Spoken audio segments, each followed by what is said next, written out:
چند آیات مقدسہ آج کی اس نشست میں تلاوت کرنے کے لیے منتخب کی۔ برکت کے لیے آپ نے ان کو سنا خطبے میں، اب میں اس کا ترجمہ آپ کے سامنے پیش کرتا ہوں، اور پھر ان آیات مقدسہ کی روشنی میں کچھ باتیں حالات حاضرہ امت مسلمہ اور ہم مسلمانوں کے طرز عمل کے تقاضوں کے مطابق عرض کرتا ہوں۔ ارشاد باری تعالیٰ ہوا بل تکن منکم امۃ یدعون الی الخیر، اور تم میں ایک گروہ ایسا ہونا چاہیے کہ بھلائی کی طرف بلائے۔ یہ امت مصطفیٰ کے لیے اللہ کا یہ فرمان ہے، اور تم میں ایک گروہ ایسا ہونا چاہیے کہ بھلائی کی طرف بلائے، وَيَأْمُرُونَ بِالْمَعْرُوفِ، اور اچھی بات کا حکم دیں، وَيَنْهَوْنَ عَنِ الْمُنْكَرِ، اور بری بات سے منع کریں، وَأُولَئِكَ هُمُ الْمُفْلِحُونَ، اور یہی لوگ کامیابی کو پہنچے۔ کون لوگ؟ جو نیکی کا حکم دیں اور برائی سے روکیں۔ وَلَا تَكُونُوا كَالَّذِينَ تَفَرَّقُوا وَاخْتَلَفُوا مِنْ بَعْدِ مَا جَاءَهُمُ الْبَيِّنَاتُ، اور ان جیسے نہ ہو جانا جو آپس میں متفرق ہو گئے اور ان میں پھوٹ پڑ گئی بعد اس کے کہ ان کے پاس کھلی نشانی آ چکی۔ ان جیسے نہ ہو جانا جو آپس میں پھوٹ کا شکار ہو گئے، اختلاف کا شکار ہو گئے، اور ایسا اختلاف کہ ایک دوسرے کو مارنے مرنے پر تیار ہو،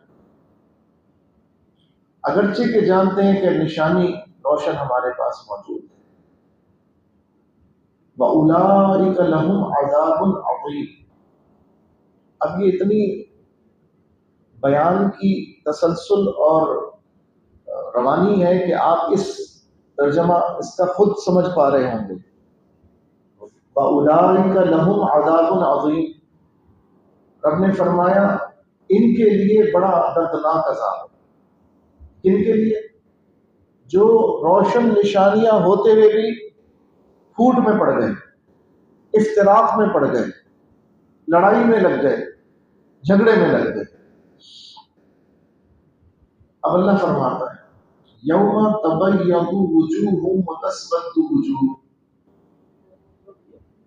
یوم تبیض وجوہ وتسود وجوہ، جس دن کچھ منہ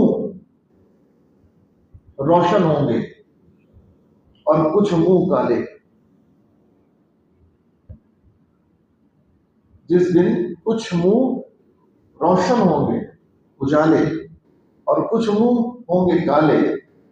فَأَمَّا الَّذِينَ اسْوَدَّتْ وُجُوهُهُمْ، تو وہ جن کے منہ کالے ہوئے،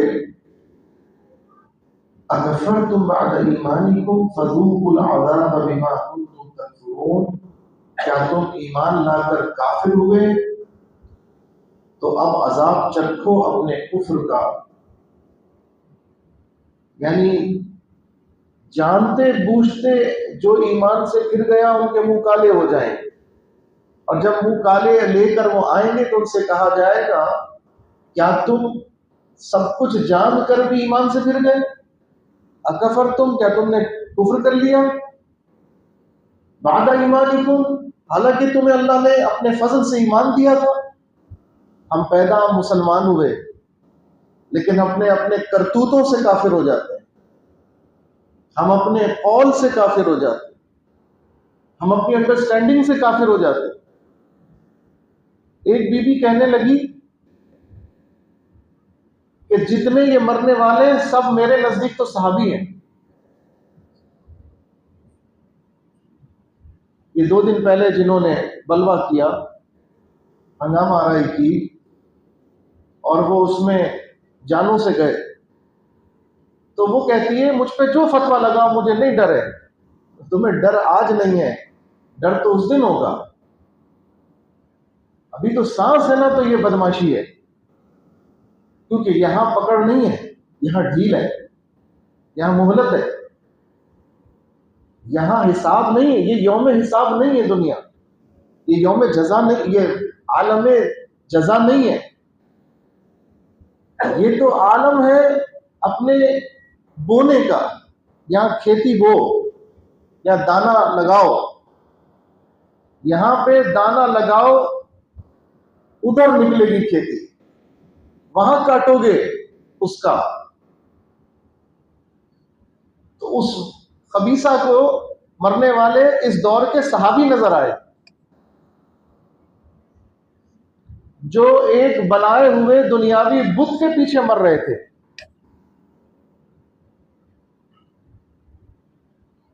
جس کو 2 دن بھی اندر نہیں رکھا گیا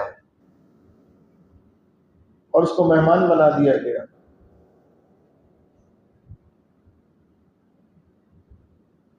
حق والے تو 6 مہینے تک ویل چیئر سے گھسیٹ کر اتارے گئے اور ان کو مجبوری اور معذوری، سفید داڑھی کے باوجود، شیخ الحدیث ہونے کے باوجود، حافظ قرآن ہونے کے باوجود، عالم دین ہونے کے باوجود ان کو سیڑھیوں سے گھسیٹ کے اتارا گیا. وہ رب بڑا غیور ہے اور اس کی پکڑ بڑی شدید ہے، اس کی پکڑ بڑی شدید ہے. ہم تو ایک ایک لفظ پورا ہوتا ہوا دیکھ رہے ہیں، ایک ایک لفظ پورا ہوتا ہوا دیکھ رہے ہیں. آپ لوگ بھی تو یہی ہیں، ہم بھی تو یہی ہیں، نہ ہم بھاگے ہیں نہ آپ گئے کہیں. یہ سب کچھ آپ کے سامنے 5-6 سال پہلے ہوا تھا نا. اس وقت ہم نے کوئی رونا رویا تھا؟ ہم نے کوئی اپنی جان کے خوف کی دہائیاں دی تھی کہ ہمیں مار دیں گے، ہمیں مار دیں گے، ہمیں مار دیں گے؟ ہم تو کہتے تھے ستمگر ادھر آ، ہنر آزمائے، تو تیر آزما ہم جگر آزمائے. ہم تو یہ کہتے تھے. ہم تو مسجد کے ایک مولوی ہیں بھائی، ہم نے نہ اسلحہ اٹھایا ہے نہ ہم نے تلوار اٹھائی ہے. ہمارے ہاتھ میں تو قرآن ہے. ہم تو اللہ رسول کی بات یہاں پر 28 سال سے کر رہے ہیں، یہی محراب و منبر ہے، اسی جگہ بیٹھے ہوئے کر رہے ہیں. لیکن بات کیا ہے، اس بیان میں اتنی تاثیر ہے کہ آپ اسے گولی اور بارود سے زیادہ خطرناک محسوس کر رہے ہیں. یہ اس بیان کی اثر پذیری ہے. تو وہ بابا جو ویل چیئر پر بیٹھا تھا وہ نظر نہیں آیا تھا آپ کو جب آپ فرعون بنے ہوئے تھے، جب آپ کے قوت و اختیار میں سمجھتے تھے کہ سب کچھ ہے؟ سمجھتے تھے. یہ تو دھوکہ ہے دنیا کا کہ آپ سمجھتے ہیں کہ ہم بہت کچھ ہیں. آپ ہیں کچھ نہیں. دیکھ لیں آپ پانی کا بلبلہ ہیں. چند دن پہلے جن کی آنکھوں کے تارے تھے آج ان کے جوتوں کی خاک ہے. آپ بولیے. نہ ہمیں ان کی آنکھوں کا تارا بننا ہے اور نہ ہمیں ان کے تلوے چاٹنے ہیں. ہاں ہم تمہارے بوٹ پالش کرنے کے لیے تیار ہیں، بشرط یہ کہ تم حضور کے دین کے وفادار بن جاؤ. ہماری وفا حضور سے، ہماری وفا دین سے. ہمارے قائد نے فرمایا تھا نہ ہماری کاوشوں کا مقصد کسی کو اٹھانا ہے اور نہ کسی کو گرانا ہے. جو دین کے معیار پر آئے گا، جو وفا کے معیار پر اترے گا، وہ خود بخود اوپر چلا جائے گا. اسے اٹھانے کی ہمیں ضرورت نہیں ہے، ان کا رب ہی کافی ہے ان کے لیے. وہ فرما رہے ہیں نا، یہی کامیابی والے جو سچائی کے رستے پر ہیں وہی کامیابی والے، اور جو بدماشی کے رستے پر ہیں رب فرما رہا ہے ان کے منہ کالے ہوں گے.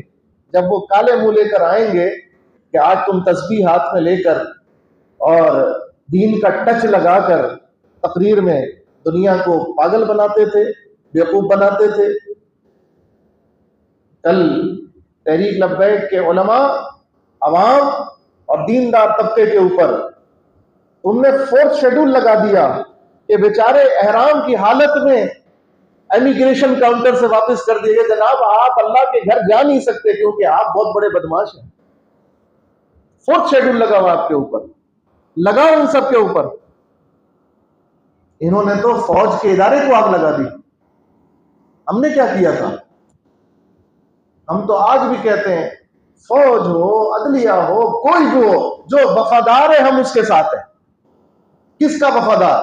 اللہ کا، اللہ کے رسول کا، اللہ کے دین کا اور اس ملک کا وفادار۔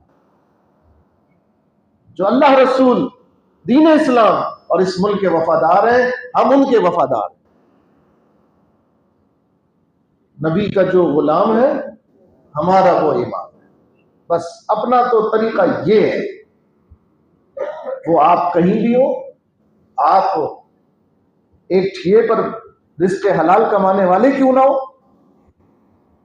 آپ ایک نکڑ پر رزق حلال کا ٹھیا لگانے والے کیوں نہ ہو، لیکن اگر آپ وفادار ہیں تو آپ ہمارے امام ہیں۔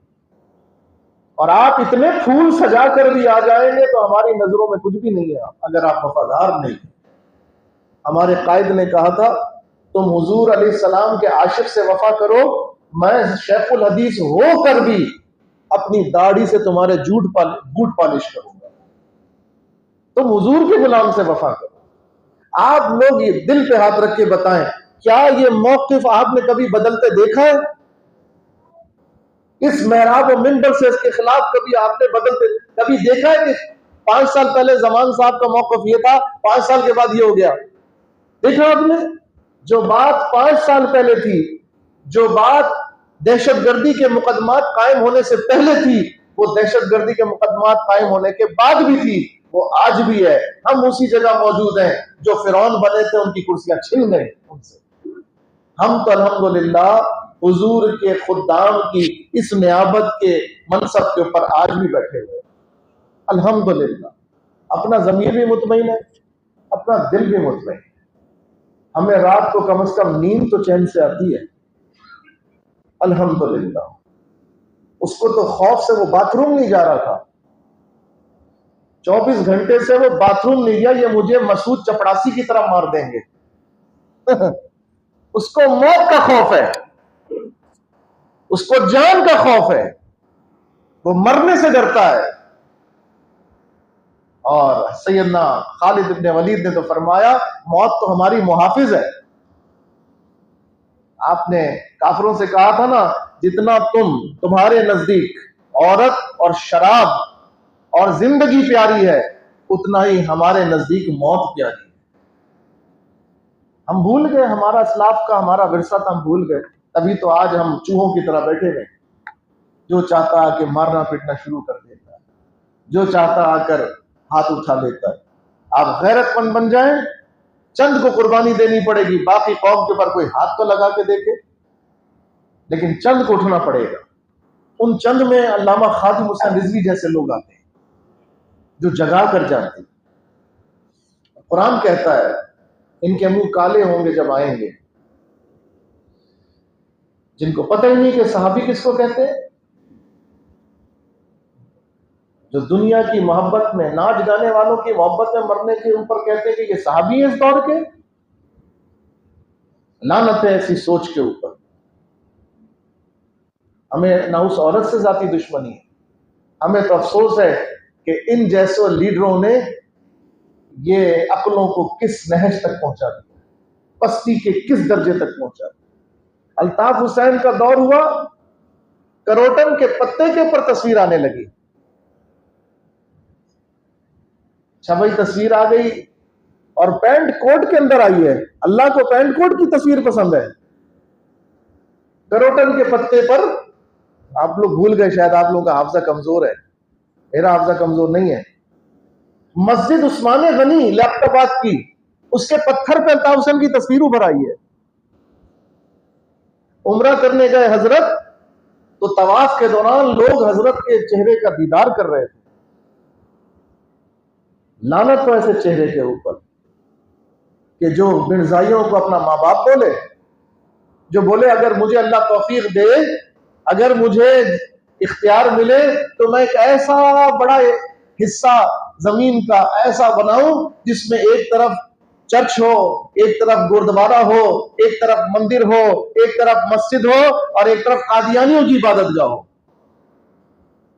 الزام نہیں لگا رہا اس یہاں بیٹھ کر، جب بھی بات کرتا ہوں ثبوت موجود ہوتا ہے، اس کا ریفرنس موجود ہوتا ہے، بلا وجہ بات کرنے کی مجھے ضرورت ہی نہیں ہے۔ فاطمہ بھٹو کی شادی ہوئی، ابھی شادی کے دوسرے دن کلفٹن کے مندر پر چڑھاوا چڑھانے گئے۔ مسلمان ہیں، دیندار ہیں، یہ ہمارے لیڈر ہوں گے، اور یہی آگے بڑھ کر لیڈر بنائے جائیں گے، ہم پر مسلط کیے جائیں گے۔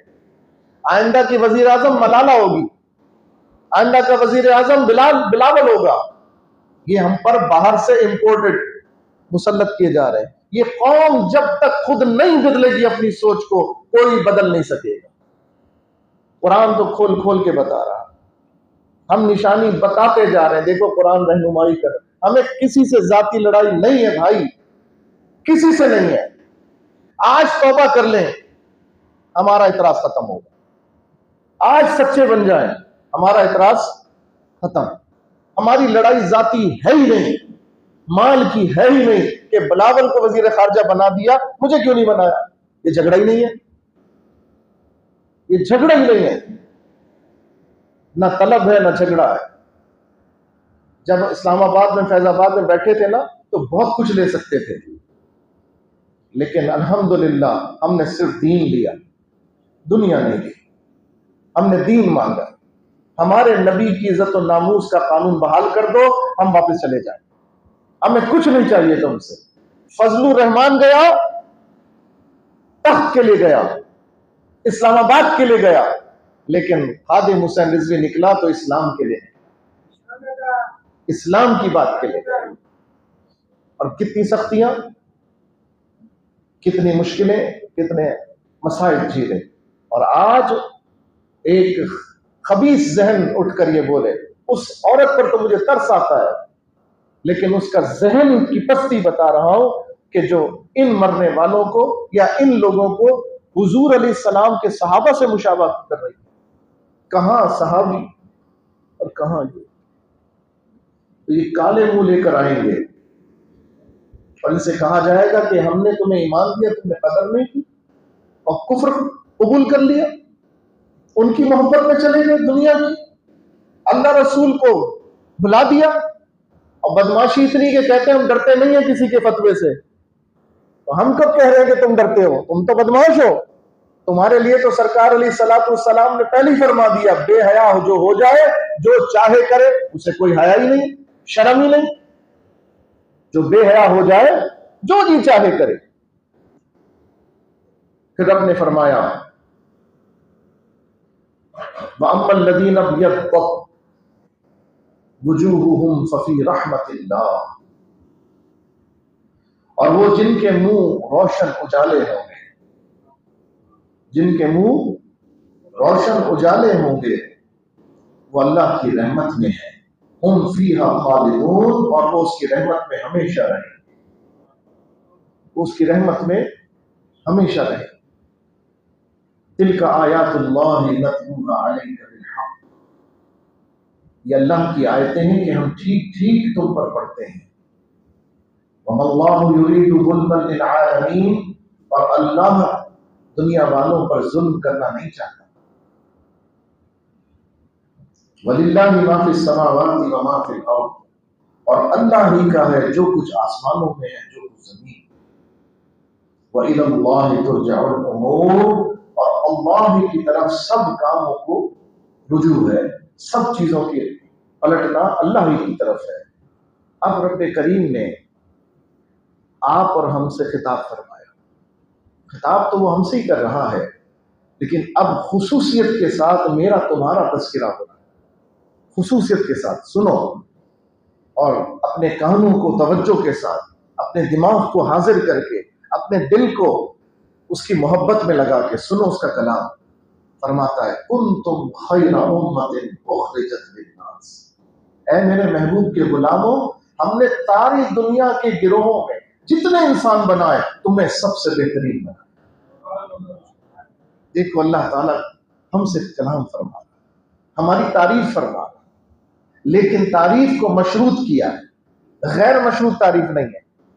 فرمایا تمہیں ہم نے بہترین امت بنایا ہے مگر ان شرائط کے ساتھ، تأمرون بالمعروف، تم نیکی کا حکم دیتے، نیکی پھیلاتے، وتنہون عن المنکر، اور برائی سے روکتے ہو، وتؤمنون باللہ، اور جب اس کام کے کرنے پر یعنی نیکی کی بات کرنے، برائی سے روکنے پر جب دنیا مخالفت کرتی ہے تو تم اس کی مخالفت کرنے پر دل چھوٹا نہیں کرتے بلکہ اپنے رب پر بھروسہ رکھتے ہو، اپنے رب پر بھروسہ رکھتے ہو۔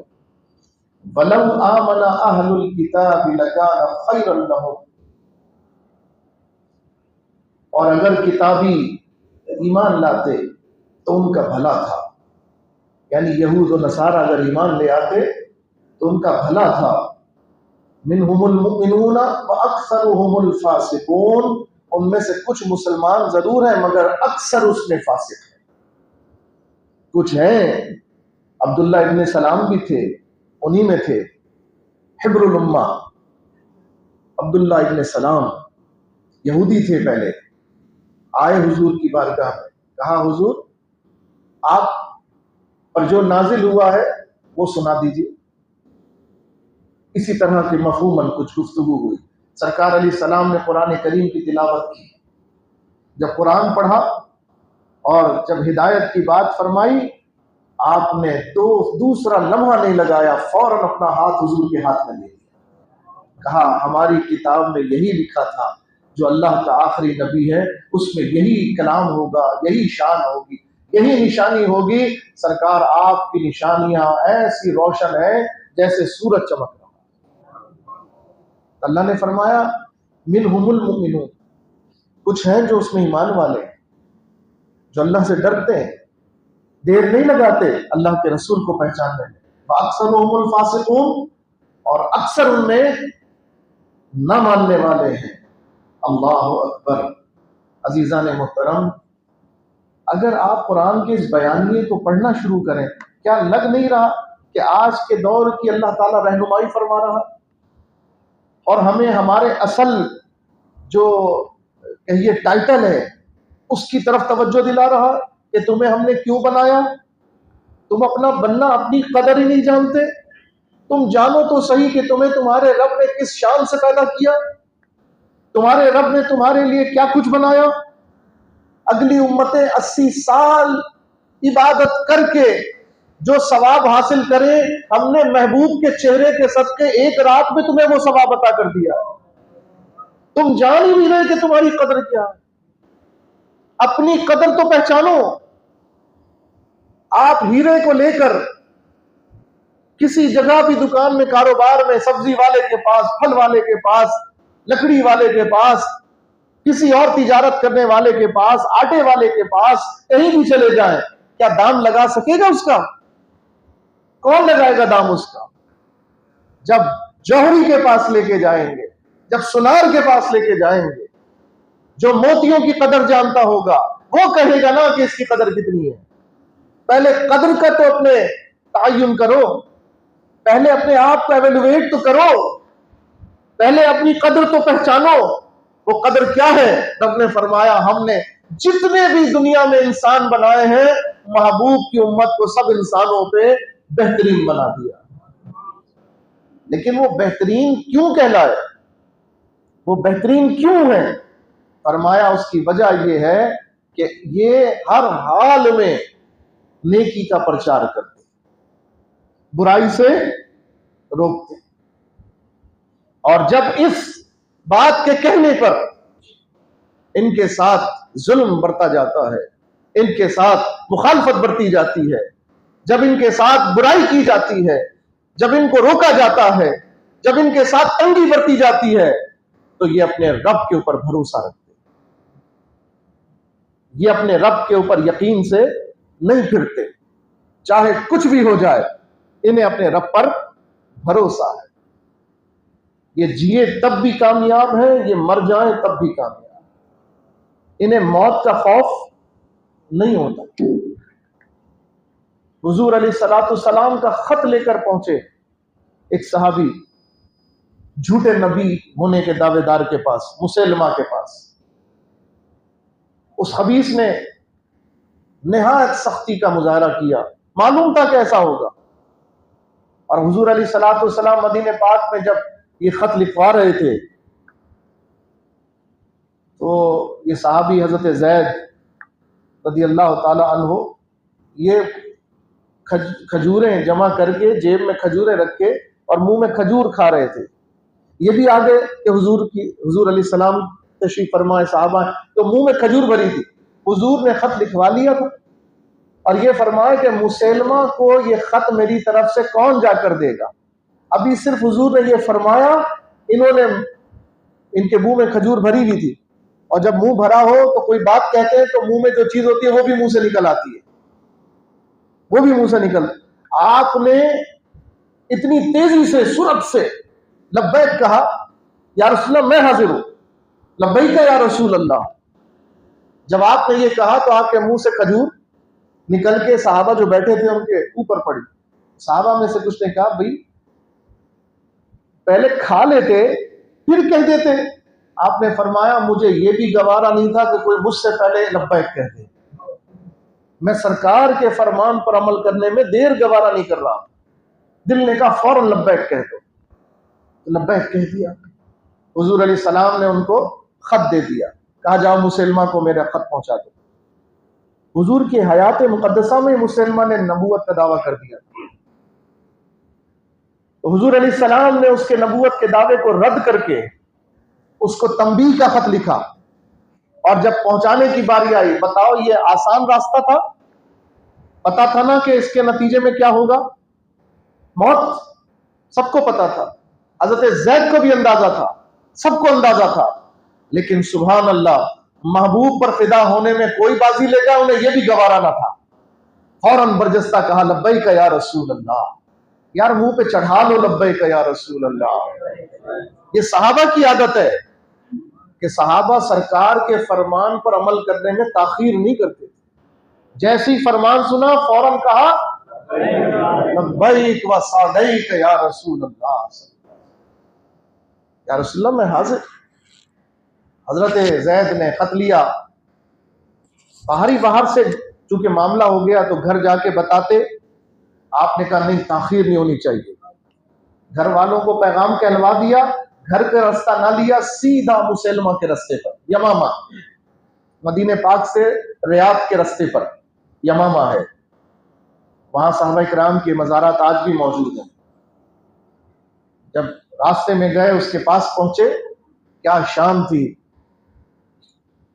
اس کے سپاہی آپ کے ساتھ ساتھ اور آپ آگے فقیرانہ انداز میں نیزہ ہاتھ کے اندر، اور بہترین قالین اس کے دربار میں لگا ہوا تھا. آپ گئے اور جا کر آپ نے وہاں پہ نیزہ گاڑ دیا قالین پر. وہ بہترین قالین تھا، نیزہ گاڑ کے قالین بھی خراب کر دیا. جرت اور بہادری کا مظاہرہ کیا. مسلمہ پریشان. اس نے کہا کیا بات ہے، کون ہے؟ کہا یہ حضور علیہ السلام کی طرف سے نامہ بر آیا ہے اور نامہ لے کر آیا ہے، پیغام لے کر آیا ہے. اچھا سناؤ. وہ سمجھا کوئی پیشکش آئی ہے. حضور نے کوئی مجھے پیشکش کی ہے. جب سرکار نے اس کا جواب پڑھ کر سنا، سرکار علیہ السلام نے جو جواب دیا تھا وہ پڑھ کر سنایا گیا. مسلمہ تو غصے کے مارے پاگل ہو گیا. اس نے کہا پکڑ لو اس کو اور زندہ نہیں جانے دینا. حالانکہ اصول تھا کہ قاصد کو کبھی بھی نہیں مارا جاتا، قاصد کی جان بخشی کی جاتی ہے ہمیشہ، کسی بھی معاملے میں ہو. قاصد کو نہیں مارا جائے گا. تم تو ایسے خبیث تھے، تم نے حضور کی سیرت سے کچھ بھی نہ سیکھا، ریاست مدینہ کا نام استعمال کرتے رہے. اور جب تم سے معاہدہ کرنے کے لیے علماء شیخ الحدیث پہنچے، تم نے تو سب کو گرفتار کر لیا. آج تم کہتے ہو مجھے مسعود چپڑاسی کی طرح مار نہ دیا جائے. کہیں تمہیں کیا مارا جائے گا؟ تمہیں تو مارنے والے کو بھی لذت نہیں آئے گی. کسی کو تو مار کے بھی لذت آتی ہے، کیونکہ مارنے والے کو بھی لذت نہیں آئے گی. وہ پہنچے، گرفتار کر لیا اور پکڑ کر جسم کے ٹکڑے ٹکڑے کرنے لگے. زندہ انسان کی انگلیاں کاٹی حضرت زید رضی اللہ تعالی. اور پھر ایک ظلم کر کے پوچھتا اچھا تم حضور کو اللہ کا رسول جانتے ہو، مانتے ہو؟ آپ فرماتے اشہد ان محمد عبدہ و رسولہ، میں گواہی دیتا ہوں کہ بے شک حضور اللہ کے رسول ہیں، اس کے بندے اور رسول ہیں۔ تو پھر وہ پوچھتا اچھا یہ بتاؤ کیا تم مجھے اللہ کا نبی مانتے ہو؟ آپ فرماتے کیا کہا؟ اس نے کہا کیا تم گواہی دیتے ہو کہ میں اللہ کا رسول ہوں؟ آپ فرماتے کیا کہا؟ مجھے سنائی نہیں دے رہا۔ وہ کہتا اچھا حضور کو اللہ کا رسول مانتے ہو؟ کہا لبیک یا رسول اللہ۔ کہا اچھا مجھے اللہ کا رسول مانتے ہو؟ کہا مجھے سنائی نہیں دے رہا۔ کیا شان ہے، کیسا ذلیل کیا اس کو، جان تو جا رہی تھی مگر سرکار پر اس انداز سے نچھاور کر رہے تھے، ایک ایک پور قربان ہو رہا تھا، ایک ایک ٹکڑا قربان ہو رہا تھا، انگلیاں کاٹی، ہاتھ کاٹا، بازو کاٹا، جسم کے ٹکڑے ٹکڑے کر دیے، اور جب پوچھا کہ حضور کو اللہ کا رسول مانتے ہو، اور بڑھ کر کہا لبیک یا رسول اللہ، اور جب کہا مجھے اللہ کا نبی مانتے ہو کہ نہیں، کہا مجھے سنائی نہیں دے رہا، تو کیا بک رہا ہے، کیا بھوک رہا ہے، مجھے نہیں سنائی دے رہا۔ سبحان اللہ، تم جان بھی دینی ہو تو محبوب کے غلام کو اس شان سے جان دے، مسعود چپڑاسی کی طرح خوف سے، اس ڈر سے، جس نے دنیا کمانی ہو اس کو اپنی جان کا خوف ہو، اور جسے سرکار پہ جان نچھاور کرنی، جس کا یقین یہ ہو کہ دہن میں زباں تمہارے لیے، بدن میں ہے جان تمہارے لیے، ہم آئے یہاں تمہارے لیے، اٹھے بھی وہاں، جس کا یقین اس کے اوپر ہو، جس کا رب پر بھروسہ ہو، اس کو جان کے جانے سے کوئی مسئلہ نہیں ہے۔ آپ کیا سمجھتے ہیں انگلی کٹتی ہے تکلیف نہیں ہوتی؟ ہوتی ہے نا؟ ہاتھ کٹے تکلیف ہوتی ہے کہ نہیں؟ بازو کٹے تکلیف ہوتی ہے کہ نہیں؟ لیکن بات کیا ہے، عام آدمی کا کٹے تو تکلیف ہوتی ہے۔ جب راہ شہادت پہ کوئی جا رہا ہو شہید، تو سرکار نے فرمایا اس کو تکلیف ہوتی ہی ہے، اس کا سب کچھ کٹتا جاتا ہے مگر اسے تکلیف، اور وہ کل قیامت میں اسی کٹے ہوئے انداز سے اپنا جسم لے کر آئے، اور رب کریم اپنے محبوب کے غلام کی شان اس قیامت کے مجمع میں سب کو دکھائے گا۔ دیکھو یہ ہیں جن کے چہرے آج چمک رہے ہیں، یہ ہیں جن کے چہرے اجالے ہیں، یہ ہیں مصطفیٰ والوں کے انداز نرالے ہوں، نور آنکھوں میں تو چہروں پہ اجالے ہوں گے، اور مصطفیٰ والوں کے انداز نرالے ہوں گے۔ اللہ اللہ اللہ تعالی ہم سب کو بھی انہی لوگوں میں شمار کرے، اللہ ان جاہلوں کے گروہ سے ہمیں محفوظ کرے، یہ دنیا کے فرعون بنا کے، دنیا کے بت بنا کے، دنیا کے خدا بنا کر، ان پر جانے نچھاور کر کے پھر کہتے ہیں ہم صحابی جیسے ہو گئے۔ استغفر اللہ، تم نے تو جانا ہی نہیں کہ حضور کا صحابی ہوتا کیا ہے، حضور کا غلام ہوتا کیا ہے۔ اگر حضور کے غلام کو دیکھنا ہے تو حضرت زید کو دیکھو، حضور کے غلام کو دیکھنا ہے تو حضرت خباب کو دیکھو، حضرت خبیب کو دیکھو۔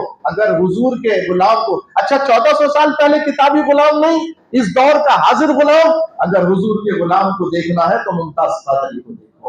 یہ حضور کے غلام ہیں جنہوں نے تختہ دار پر بھی رقص کرتے ہوئے، جھومتے ہوئے اپنے محبوب کا نعرہ لگایا، حضور کی نعت پڑھتے ہوئے لبیک یا رسول اللہ کا نعرہ لگا کر پھندا چوم کر اپنے گلے کے اندر پہن کر دکھایا کہ اس دور میں بھی کون سا، تب بھی ایسی قربانی دینے کے باوجود یہ نہیں کہا کہ میں صحابی بن گیا، بلکہ کہا ہم تو ان کی خاک کے برابر،